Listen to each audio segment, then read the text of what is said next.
गेहूं काटता, गेहूं काटता।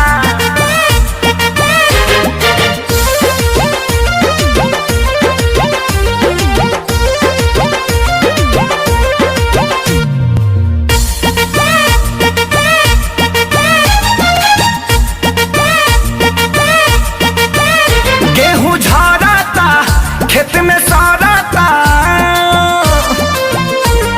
एहो गेहूं झड़ता खेत में सड़ता।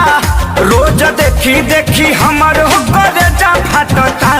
भतारी साला सब दिन के गेहूं काटता, भतारी साला सब दिन के गेहूं काटता। जब मना करी हमारा के रोजो डांटता, जब मना करी हमारा के रोजो डांटता। भतारी साला सब दिन के गेहूं काटता, भतारी साला सब दिन के गेहूं काटता।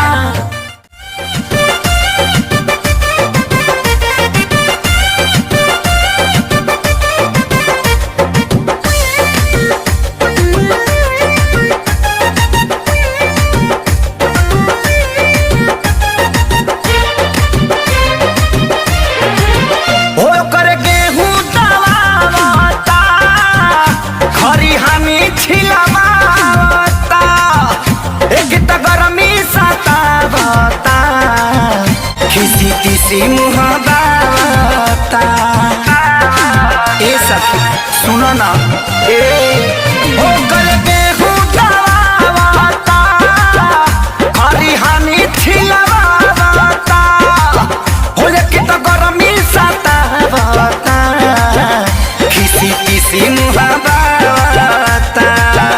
दुखवा साही हो कैसे कही हो, भइल कुकुर के रहन जूठे पतल चाटता।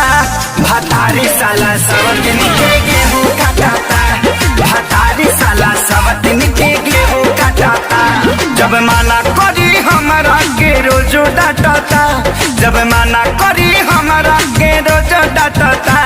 भतारी साला सब दिन के गेहूं काटता, भतारी साला सब दिन के गेहूं काटता।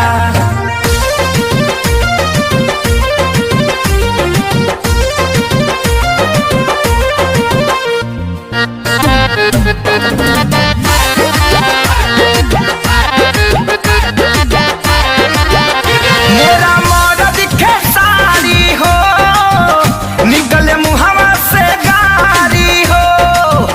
समझे हाथी के गेहूं तो अब कटा गइल सारी हो,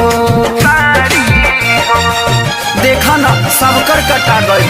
मोरा मर्द खेसारी हो, निकले मुहवा से गारी हो।